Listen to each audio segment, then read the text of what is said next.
morning. How's everyone doing? Great. Yes, you probably remember me from yesterday. I was here talking about R2D2 with... Nobody remembers you. Damn it.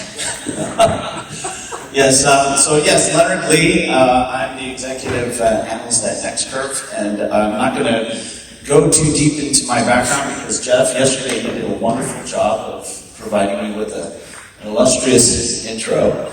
But I am very humbly one of the co-hosts of I believe it's one of the leading podcasts in the metaverse on the topic of IoT and all things tech. And I'm joined here by my co-hosts, at least two other co-hosts here who are regulars on the show, Rob Tiffany and Bill Pugh. And then we're also joined by Jeff Lewis, who is, how should we describe him? As an unwitting victim of circumstances. And of course, Jeff.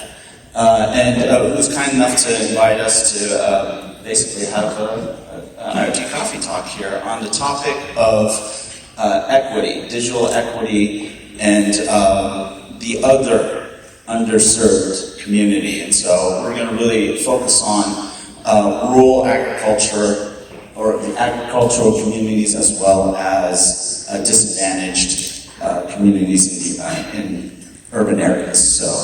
But just a real quick context about IoT Coffee Talk. It's a show that we actually started at the advent of a pandemic, and a bunch of us had planned on attending MWC, or Mobile World Congress. I don't know if you're familiar with that. Hey, Leonard, did you let everybody know that I co-invented the Internet of Things with outdoor? No, I didn't. I'm sorry, I was about to get there. Okay. This is why I'm on the stage. I knew this would happen.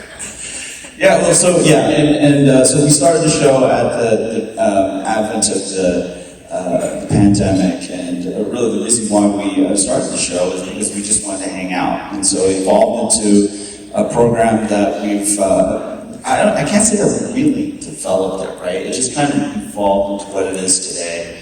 It just happens to be one of the leading. If you ever need to learn about tech and IoT and digital twins and all that good digital stuff, with an intro every week from Leonard playing electric guitar, usually some kind of Van Halen or something, it's your kind of show. It's pretty irreverent. It's more like watching Sports Center on ESPN, but for tech. And Jeff here was dumb enough to let us be on stage together so that we can completely wreck this event. Or get you to come back next year. So we'll see how that goes, right? And so let's get into this, gentlemen. So digital equity. I mean, what does that mean? Maybe Bill, you start us off, because you're kind of quiet over there, and you're usually not a quiet guy. I'm just letting you guys just carry on before the real stuff happens. I think that everyone here, as long as you're involved with broadband, as long as you're involved with, underserved communities, rural ag, and tribal communities and everything like that, everybody understands what the digital equity piece is, but the impact that everyone here has as far as providing fiber connections, making sure that these things happen. So the point that I on the keynote just a moment ago, everyone has a right to this. And I can't say that enough. And I think that point was well made. I don't understand when we get to a point where it's too expensive. These large telcos, I'm talking about T-Mobile, Verizon, AT&T, all of them have more than enough equity within their own establishments to help solve this problem. So I'll just give an example. I came from the Bay Area. I currently live in Austin, Texas. When I was living in the Bay Area, every city that I work with, I've always told them, your infrastructure, your connectivity, it kind of sucks. And you really should do something about it. Everyone wants to do this. #facts. Everyone wants to do this shiny object stuff. Traffic modernization. I'm sorry, you can't do that unless you have fiber. We want to have all of these sensors out here. Well, I'm sorry, your infrastructure inside your own establishment sucks. So how about looking at extending yourself above and beyond? When the pandemic hit, an area in the Bay Area called East Palo Alto said that they just did not have connectivity. Now, mind you, if you're not familiar with East Palo Alto, it's predominantly African American, but it is truly, in Palo Alto, it is an underserved community. On one end of it, you got the 101 high freeway. On the other end, you got a bunch of rich folk. But yet, this area, they were doing homework on their parents' phones. They had no home internet. None of this stuff happened. How can this happen inside of an area like Palo Alto? I don't understand. But because I worked with the city of Palo Alto and the county of San Mateo, a couple of us got together and said, every city was saying, we don't have enough infrastructure. Our infrastructure is kind of bad, and all of these Zoom calls and team calls and everything like that are tipping over. I've been working with cities for the past 13, 14 years, doing just about everything from connectivity, cybersecurity, privacy, all of that. I made a few phone calls and got some CBRS equipment donated. I talked to the county of San Mateo. I said, we're going to use your fiber backbone and we're going to extend Wi-Fi to this underserved area, about 5 square miles East Palo Alto. The county put up their resources. My connections donated the CBRS equipment, and we went out and we connected that area. And the county of San Mateo subsidized the payment of that until 2025. That to me is what it takes. We can architect and we can build all around this, but everybody's kind of looking for where's the money. I need to get paid. I didn't get paid. I just saw the need and jumped in and just did it. But So you were being scrappy, you were hustling, you were calling in favors. absolutely, absolutely. So to me, it's a personal thing. Making these connections, and I was gracious enough. A couple of years ago, I think I was here again, and I got to talk to Dev Social, and that drove me. It took me 2 years to get to Chattanooga. But those are examples, and I just encourage every single city to look at what Chattanooga has done, the relationship and partnership there. Yeah, so, and I've talked to Deb about this in the past, and you and I have discussed this. What we cannot allow happen is for Chattanooga to be a one-off in this country. Exactly. Now, I know there are a lot of things that happen in Chattanooga that made that possible. But the first thing that it starts with is collaboration, right? And the willingness to work with a lot of different people to make this work. And I wish this discussion, quite frankly, was not always about rural America as much as it should be balanced with the fact that we have, and your example perfectly illustrates what I'm about to say, that we have communities that are surrounded by amazing infrastructure, but because of demographics and economics, they're not being served. And that's something positive that needs to come out of BEAD. Absolutely. Yeah, and I think that's one of the, one of the key takes that I'm walking away with, or I walked away with on day one, is that when we look at BEAD, it's really focused on infrastructure, right?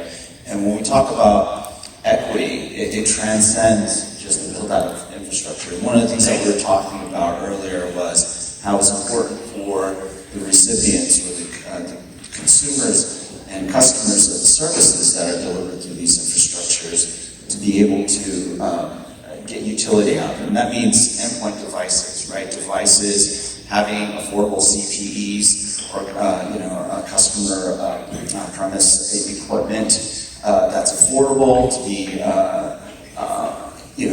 available to households that are in underserved or unserved communities to be deployed there so they can consume the services. And those are all additional aspects of this larger theme of what we call digital equity, right? So it doesn't... So it's not just about the infrastructure. infrastructure. And so I think one of the things that, for me at least, I think needs to be a ongoing discussion is exactly what we're talking about up here, is that equity piece. And I was really glad to hear in many of the sessions mentions of equity, right? And a lot of the different mechanisms today that are in place to try to provide that, most notably libraries, right? Being sort of that community nexus where people can go to get connectivity services. But how do you extend that out across communities so that's more available within households? And I think that's the key thing, right? An ACP thing. We got to get re-up, don't we?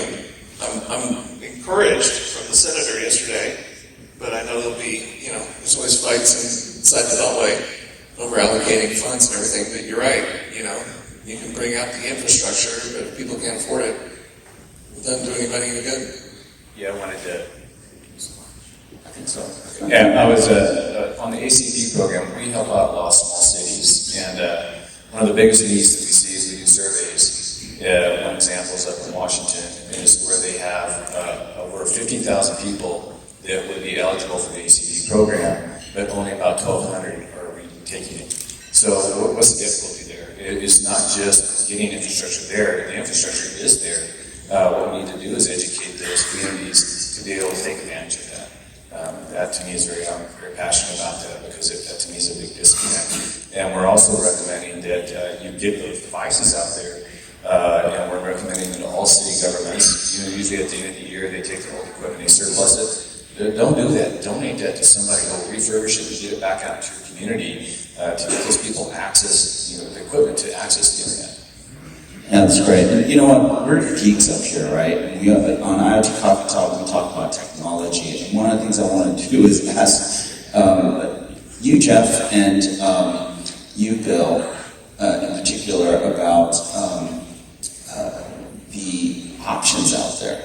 When we look in the exhibition hall, there's all kinds of technologies out there, right? You have CBRS, you have millimeter wave, you have like the teragraph stuff. All of it. You have fiber, obviously. A lot of different types of connectivity technologies and modalities out there. And as you guys are working with cities, how are you guys thinking through like the choices and the options with your customers and clients, and working through some of the big challenges of not only getting the infrastructure out there, but I think probably just as important, the back end of things, right? How do you make that infrastructure investment a sustained one, and one that is there for the long term, right? And is viable.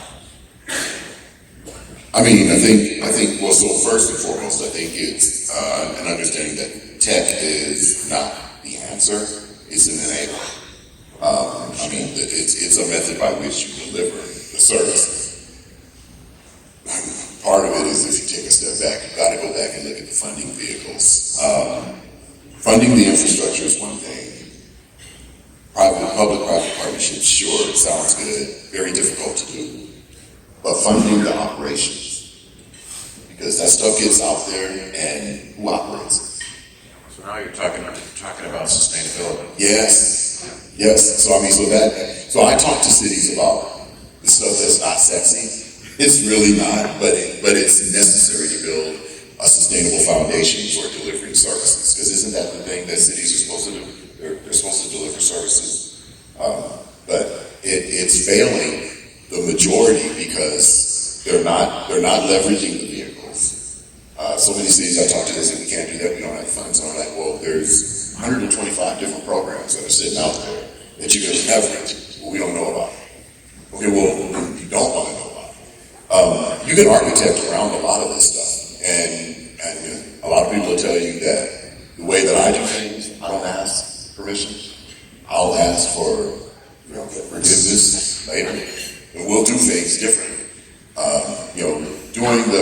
Leveraging the County of San Mateo stuff, and then putting the CBRS in, and SAS registrations. I was like, what are those? I'm just going to do it, and then we'll figure that stuff out later. But the tech is the enabler. It's truly getting these partnerships and working together. And I believe wholeheartedly that cities have got to work with utilities. If you get everyone to the table and you talk to everyone, about what you're trying to solve, you'll get a number of opportunities to work through the details. Yeah, my experience, I worked at 4 different local governments, and a big thing is the disconnect is you don't have the talent or the skills at those local governments to take advantage to build out a fiber broadband network, unless, of course, you own a utility.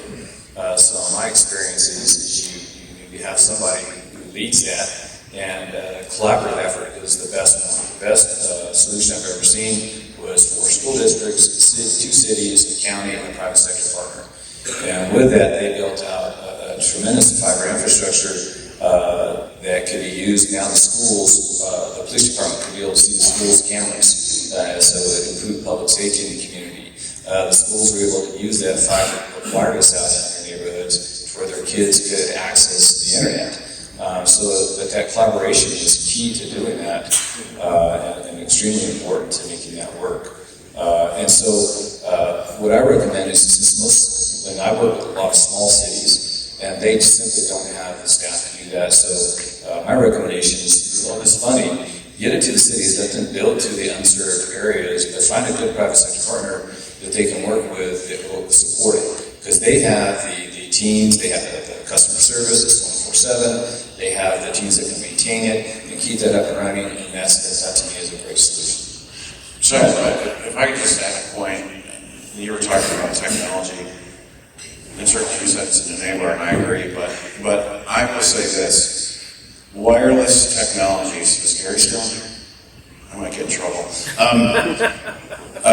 Wireless as an enabling technology is relevant until it's not, right? So, in a lot of ways, we have to consider wireless technology in high-cost areas. And I think you heard yesterday that, Brandy talked about the fact that the state of Colorado is, in fact, going to consider wireless technologies in high-cost areas. So I think when you get right down to it, there are some areas where it is very expensive to build fiber. I think the 2 words that resonated with me from that is the words box canyon. Yes. Right. That's tough stuff. Right. Yes. Right. So, that's one of the reasons why, this event will always have an open door to wireless technologies, because I do think they have a place. Yeah, Jeff, I agree with that. And a lot of times in the cities, building fiber infrastructure takes time. Right? It doesn't happen overnight. So what we recommend most of the time is build it through your major corridors and arterials, and then eventually, when you get that built out, that last piece of the house may be wireless. It doesn't need to be fiber. Now, fiber is the best solution, but we're finding that most people don't, at this point in time, we want to make it future-proof, don't need more than 100 megabits. We have one city that's running their entire city off a 100 megabit connection, and seem to be doing just fine. So while gigabit, 10 gigabit, 25 gigabit is great, sometimes you don't need that much, and so the solution could be wireless. It should be.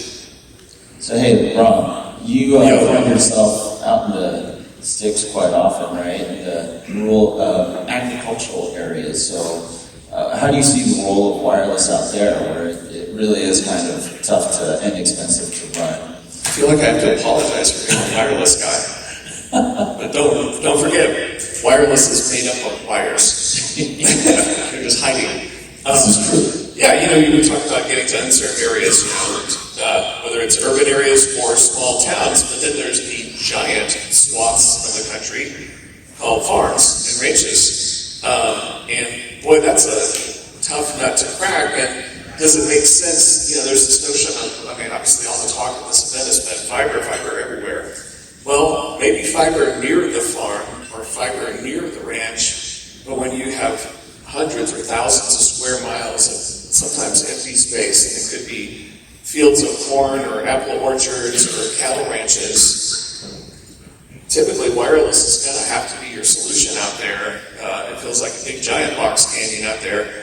And so, Bill talks about architecting around things. It's all about being resourceful and, figure it out, right? And so, I spent a lot of time doing this IoT stuff on farms, building devices, putting sensors out there, soil moisture, temperature, quality of soil, nutrients and everything, to help farmers get higher yields, doing more with less. You may have noticed that we're not having as much fresh water as we used to.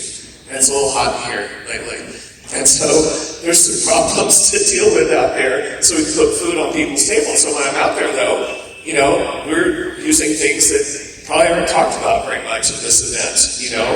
I'd say most growers, most farmers, and a lot of ranchers are using LoRaWAN. Actually, I'd say that's probably the most popular thing I'm seeing, the growth of that. I've used cellular. I've tried to do the 5G IoT thing, and I've done that and had luck. But not all the time, because, cellular coverage out in the middle of nowhere usually is no bueno, right? And so it's a mixed bag out there. And so sometimes it's wisps beaming some connectivity to some central point, and then hub and spoking it out with LoRa sometimes, or some, depending on what you're doing, maybe some Bluetooth. Sometimes you are building a patchwork quilt, which doesn't sound optimal. Well, the other thing that I think is interesting is we look at the cost of building fiber out to a farm, right? It's how far away is the farmhouse from the road? Right. So what is the drop cost then from the road?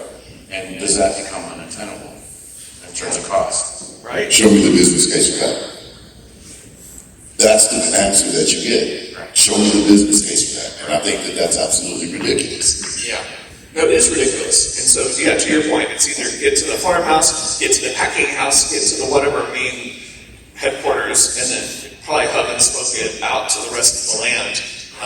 Don't worry. A lot of these sensors are just sending little bytes of data every 30 minutes or every hour. So I think it's, actually narrowband is what you're looking for. And so, the cellular folks are obviously want you to do, NB-IoT and LTE-M and things like that, or this new stuff with 5G called RedCap. So those are options. LoRa is an option when you need to invent coverage when there is none for narrowband stuff. At the same time, we're seeing some cool tech get out to farms where you see automated vehicles, sprayers, other kinds of things that are going up and down rows and stuff like that, and they're fully automated. They do need a little more bandwidth, actually, to do their thing. They've got lots of sensors and LiDAR and things like that, but they do need more bandwidth, and so that's going to be a growing concern. But it will have to be wireless for those things. And so there is so much to figure out there. Yeah, if anything, there's a lot of diversity in terms of scenarios and environments that you're looking at in all the different classes of underserved, right? And I think it's really kind of, usually when we do the IoT Coffee Talk, we basically show up on Zoom and we have our cup of coffee and then we hit record. We have no agenda. We have no idea what we're going to be talking about. But, Bill was kind enough to put together an agenda, and it was really interesting to see the different, how you guys laid out the different, let's say underappreciated, maybe, if I can call it that, classes of underserved or unserved communities that are part of this whole challenge of the digital divide. But I think one of the things that really kind of pops out for me from what you just said, Rob, is that with the broadband initiatives, one of the things that, especially in rural areas, there's a whole element of livelihood that looks very different from what we're looking at in, let's say, an underserved or disadvantaged urban area, right? Where, you need to have connectivity, but then because of that environment where you have assets and things and people in a very distributed, widely geographically distributed area, wireless has that value that it brings to the table. And I think one of the things that really impressed me about the exhibition hall was exactly that diversity of choices that I think all of you have in looking at a really diverse toolkit, right, to solve problems. And I think it's going to be interesting to see how, going forward, as these plans get galvanized and the networks get planned, how these technologies are going to be leveraged to implement viable and long-standing infrastructure to serve all these communities.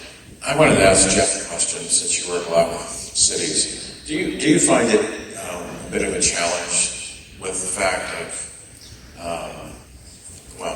the fact that there are, in the political arena, or in the case of elected officials, one of the reasons why I have a broadband 101 class every year is because I know that every 2 years or so, there's always somebody new, right? And so education, ongoing education, I think is really vital. Now, do you find that to be a challenge in the cities that you're working with, that you're always trying to re-educate people on a topic like digital equity?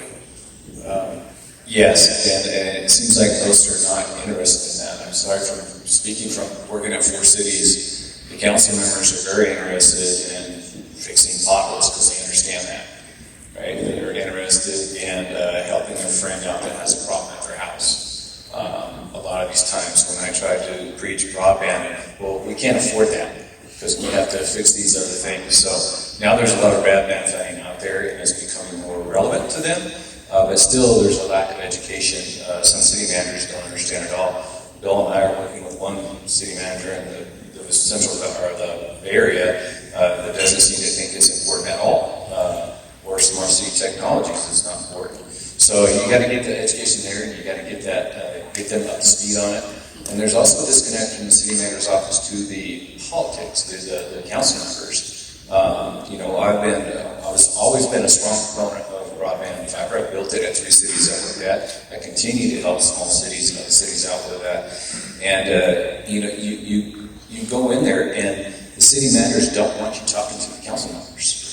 They want that disconnect. I don't want them to hear about this because I don't want to invest in broadband. I want to invest in what the programs I want. So you need to break that down. So there needs education.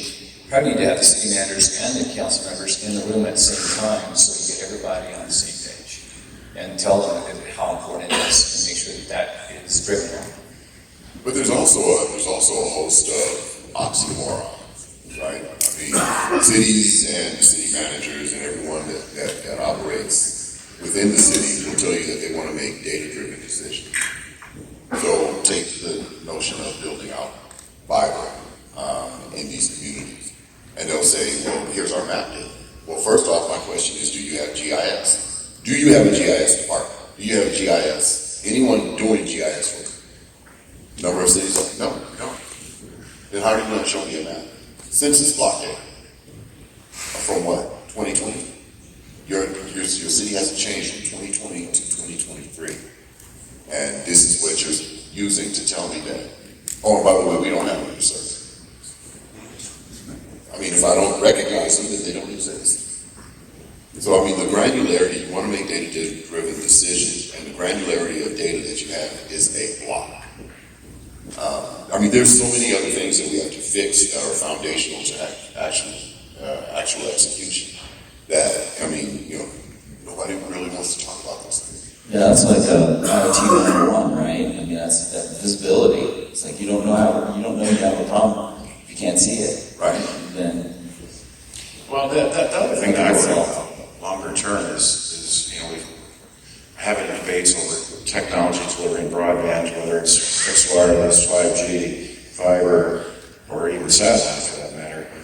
The thing I worry about, though, is that technology innovators aren't slowing down their innovation. And there was a reason why I brought that robot out yesterday, because that is where the future is going.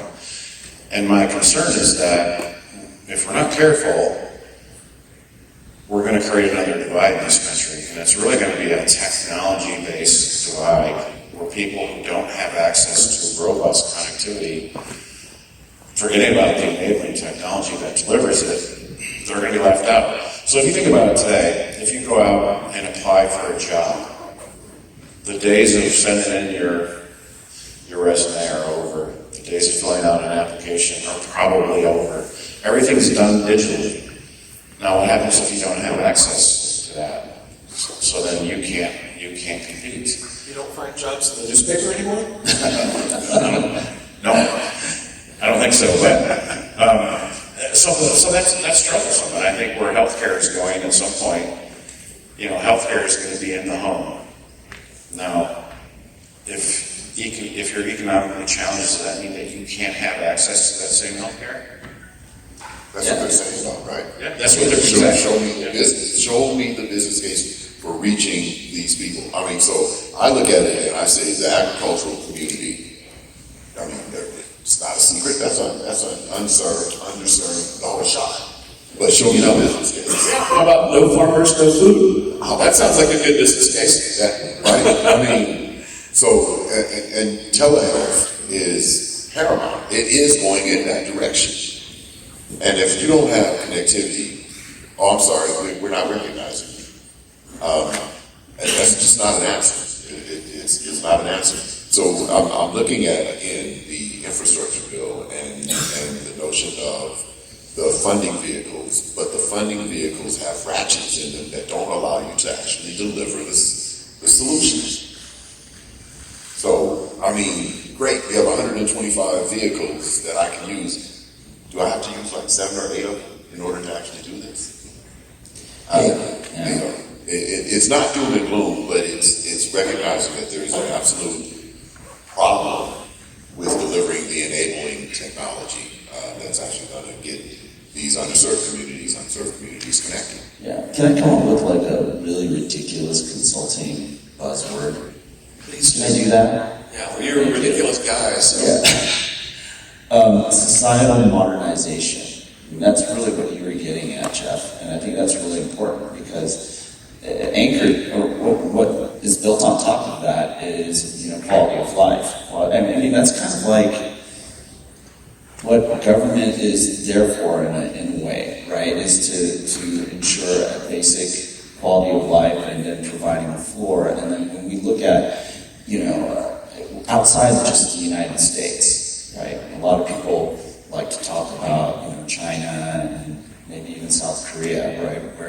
Or Singapore, where, the level of societal modernization, I mean, if you look at where some of these countries were 30 years ago, I mean, they were, quite honestly, third world countries, right? But they've raised the floor. And so the question, I think, for us here in the United States is, what are we going to do, right? Are we going to raise the floor and, beat the benchmark, or, are we just going to ignore it, And I think there's competitive elements that shouldn't be ignored, but... I was having a conversation this morning about this, I know it's a touchy subject for some, but when are we ever going to say that, and actually back up with action, that broadband as a whole is it's essential? I think so. It's a key enabler, right, as a service. And like what Bill was talking about earlier, it's not about the technology. Technology, absolutely enabler. Don't get it confused, like what we said on stage yesterday and how you said, what are the emerging technology applications? That's exactly the way that you should be talking about it, right? What are those applications? But then those applications are going to be things that raise the floor, that help us modernize as society so that, and I think a lot of what's tied to that is the way we work, the way we, raise our kids, the way they're educated, the way that we enjoy our lives, right? All those things are tied to that. And I guess the question is how you take a squishy consulting-ish type of buzzword like that and then use that as a foundation or framework for building business cases, right? Just make sure your squishy thing becomes part of the Gardner Hype Cycle and the Magic Quadrant. You're good to go. I'm going to create a next curve ridiculous cycle. That's crazy. What I'm gonna... But the whole notion about broadband lifting people up and everything, which does raising the floor. It's the same thing, I spent a lot of my time at Ericsson. So in the cellular world, we'd routinely have all these reports talking about how when cellular wireless technology was introduced in different countries, how it increased their GDP and how it lifted up their population out of poverty. I don't know if those are bogus reports or not, but that was a thing. Just being connected, you know, and it wasn't necessarily connected via fiber. A lot of countries had to skip over a lot of legacy technologies and go straight to wireless. Well, and here's the thing. There are examples out there today so let's look at India. You know, soon to be the most populous country in the world. They are the most populous country in the world. Geo has figured out how to reduce the cost of entry, not only for the cost of broadband in the home, but also on devices, so that everybody can get access. This is how they went from how they became the largest mobile provider in the world. They went from 0 to 450 million subscribers, seemingly overnight. But they developed the technology and the devices, regardless of the economics, right? So they have mobile devices that are affordable. These things are possible, right? Because if they can do it in India, why can't we do it here? No, I think we have to be really careful about those types of comparisons. I mean, India is a very different market, and I do a lot of work in telecoms industry, research as well as consulting. We just have to be really careful about that. But what I think is really a great opportunity is, especially in the rural areas, underserved, is to leverage a lot of the technologies that are available, right? And using all the stuff that's happening on the wireless side as a way of driving down the cost of deployment and providing services in some of these really, what are designated as high cost, maybe high cost for fiber is really what it is. But how do you leverage these technologies and get new types of, let's say, call it heterogeneous infrastructure models to push those services out there and make it more accessible, more cost effective for cities to implement, right? And probably just as important to sustain and maintain, right? Because you brought up the support piece, right? I mean, just getting the infrastructure up is not the final step. This stuff has to last for years. Yeah, and I do want to go back to the ag-rural piece of it, because I mentioned about educating in the cities and urban areas, but I live in the Central Valley in California, and most of my family are large and small farmers. And so I use them as my test case before I came here this week, saying, what would you guys do? And, my stories were as well, I have to go around the curve to even use my cell phone, or I have to go to the top of the hill to use my cell phone. So they weren't even talking about the solutions that could assist them. So I don't think they even understand what some of them are. If I talked to them about LoRa, they probably wouldn't even get that. So I think that we need to, what I was looking at is from, we have all these funding mechanisms that build, we need funding mechanisms to educate those people on what the solutions are, tell the farmers in the rural areas, this is what you can do with it once it's here. And make sure, and they all said, all my family members said that they would be more than happy to set aside a piece of their land and put a tower on it if they could get the communications that they need. So they're open and they're willing to do this. What we need is the mechanisms to get that in place and to educate them, okay, now that it's here, this is what you can do with it. That word education just keeps coming up. Yeah. Education, marketing, people just don't know about the programs, about the technologies, about the things that they can avail themselves of. And so I guess we all need to do a better job of educating and getting the word out. Education is a big deal for our IoT Coffee Talk group here. The one thing, our primary reason for being is educating kids. And so we have a nonprofit called Elevate Our Kids, which is kind of the real reason we do our thing every week online. And it is about education. If you go back, I remember, you want to talk about equity.